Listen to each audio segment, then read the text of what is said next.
সাতক্ষীরার প্রত্যন্ত অঞ্চল থেকে মুস্তাফিজের উত্থান নিশ্চয়ই মনে রয়েছে। শ্রীলঙ্কার গলে তেমনই একটা গল্প আছে, রাতগামা থেকে বিশ্বজয়ের গল্প।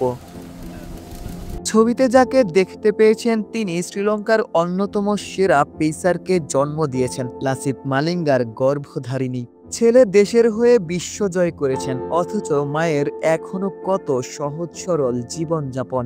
I came here to meet him. It was nice meeting you, ma'am. গল থেকে প্রায় 30 মিনিটের দূরত্ব। দুর্গম পথও কারোরই অচেনা নয়। যে কোনো সাধারণ সিএনজি চালকও মালিঙ্গার বাড়ি চেনেন, অবাধেই সে বাড়িতে প্রবেশ করতে পারেন। গলবাসীর কাছে লাসিথ যেন স্বজন তুল্য, একেবারেই সর্বজনীন।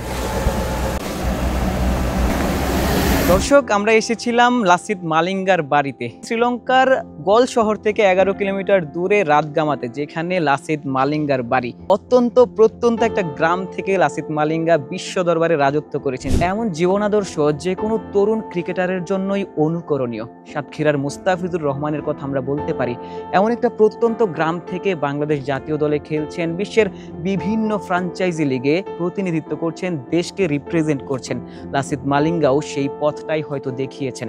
গল শহরের রাতগামা থেকে Ashik Sarwar, news 24, Sri Lanka. Yes, yes.